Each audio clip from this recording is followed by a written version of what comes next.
러닝 중간에 멈춰 걸으면 실패한 것 같아서 자존심 상하신다고요? 그 죄책감 때문에 억지로 뛰는 건 부상을 초래하는 지름길입니다. 네, 안녕하세요. 러닝을 막 시작했을 때 걷다가 뛰다, 흔히 말해 걷기를 하는 것에 너무 죄책감이 드는 분들이 있는 것 같아요. 그러실 필요가 전혀 없습니다. 여러분들은 부상의 위험으로부터 나오는 몸의 자연스러운 현상을 그대로 느끼신 거예요. 달릴 때 관절에 부하되는 충격은 체중의 두세 배가 넘어가는 경우도 많습니다. 갑자기 러닝을 하면서 관절이 받는 충격량이 그만큼 늘어난다는 것이죠. 그래서 뛰다가 걸으면 이 충격량을 다시 줄여주는 방향으로 가는 겁니다. 그리고 다시 충격에서 회복을 하면 다시 뛸 수 있는 몸이 되고, 그때 다시 뛰는 게 자연스러운 현상이 되는 거죠. 조금 더 과학적으로 얘기하자면 심박수를 기준으로 말씀드려 볼게요. 뛰다 보면 자연스럽게 심박수가 계속 올라갑니다. 올라가다가 내가 걷겠다 다시 떨어지죠. 그리고 다시 올라갔다가 내려가서 적정 심박수를 찾으려는 노력이 자연스럽게 이어지는 거예요. 제가 처음에 뛰었을 때도 마찬가지였어요. 걷기를 하다가 단 5분을 뛰었습니다. 5분을 뛰어다가 죽는 줄 알았어요. 죽는 줄 알고 걸었어요. 걷고 나서 다시 회복하고 저는 처음에 다시 안 뛰었습니다. 그렇게 걷기로 시작한 거예요. 그러다가 5분 뛴 게 10분이 되고 10분이 15분이 되고 15분, 20분, 30분, 1시간 이렇게 늘리기 시작했던 겁니다. 그러니까 걷다 뛰는 거에 죄책감을 가지지 마시고요. 자연스러운 현상이고 부상을 오히려 막아가는 과정입니다. 하다 보면 익숙해지니까 이 시간이 조금 더 늘어나면서 여러분은 완벽하게 처음부터 끝까지 뛸 수 있는 체력과 몸이 되실 거예요.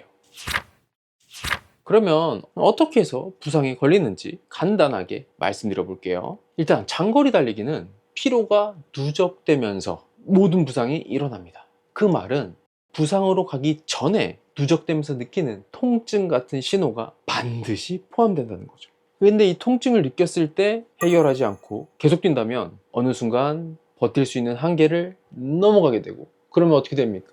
당연히 부상에 걸리고 여러분은 몇 개월, 길면 1년 가까이 뛸 수가 없는 거예요.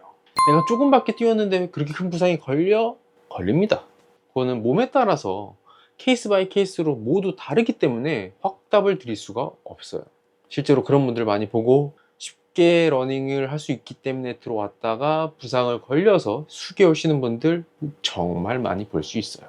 그러니까 통증이 반복된다면 그거는 신호라서 반드시 해결하는 습관, 최소 모르겠으면 휴식을 통해서 통증이 가라앉은 다음에 다시 뛰셔야 됩니다. 조금 더 빨리 통증을 해결하고 싶다면 가장 간편한 건 제가 늘 말씀드리지만 마사지입니다. 폼롤러, 마사지건, 마사지볼 무엇을 이용해도 상관이 없어요. 사람이 직접 해도 되고요. 그것을 통해서 회복을 빨리 해서 더 빨리 뛸 수 있는 몸으로 만들 수가 있어요. 무릎이 아프다면 제 컨텐츠를 보셔도 되고요. 다른 컨텐츠를 보셔서 꼭 해결하고 넘어가는 습관을 가지세요.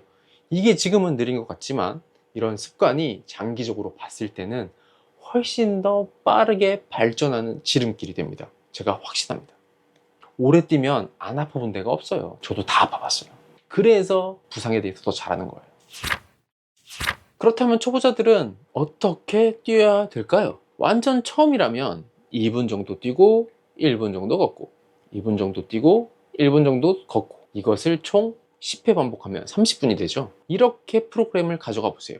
근데 이게 조금 더 힘들다면 1분 30초, 1분 30초, 1분, 2분 걷기, 이런 식으로 조절을 하면서 나에게 맞는 강도를 도전하시고, 조금 더 익숙해진다면 제가 앞서 말씀드린 2분 뛰고 1분 걷고 요거를 익숙하게 될 때까지 반복해 보세요.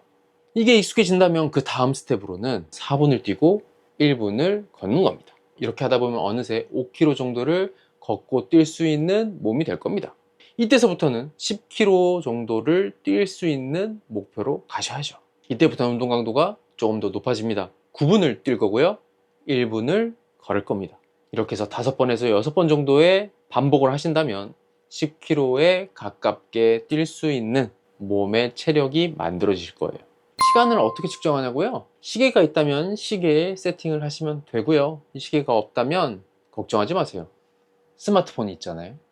단순히 기계를 활용한다는 건 정확한 시간을 맞추는 것뿐만 아니라 데이터를 쌓을 수도 있다는 말이에요. 정확히 데이터를 쌓아야 내가 발전하고 있다는 것을 느낌이 아니라 수치적으로 정확히 느낄 수가 있습니다. 그리고 걸을 때는 갑자기 힘을 빼고 털레털레 힘을 빼지 마시고요. 호흡을 가다듬어 주시고 심호흡도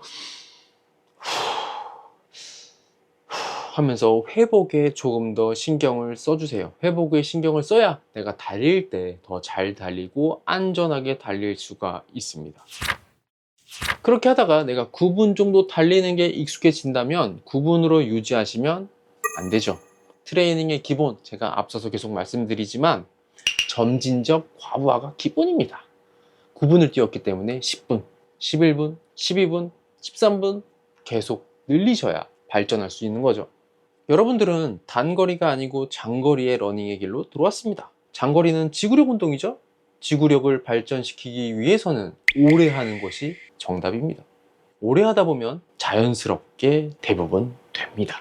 그러니까 너무 마음을 조급하게 생각하지 마시고요.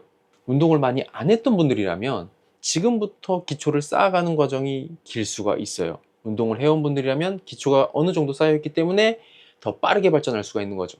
그러니까 내가 운동을 많이 안 했던 분들이라면 지금부터 기초를 쌓는다고 생각하시고 천천히 꾸준히 노력하신다면 분명히 어느 정도의 목표는 무조건 이루어질 겁니다. 이 밖에 더 좋은 방법이나 내가 경험했던 것들은 댓글로 같이 공유해 주시고요. 그래야지 많은 분들이 보시고 같이 더 발전할 수가 있는 거잖아요. 이 영상이 도움이 되셨다면 구독, 좋아요 눌러주시고요. 시청해 주셔서 감사합니다. 더 좋은 영상으로 돌아오겠습니다.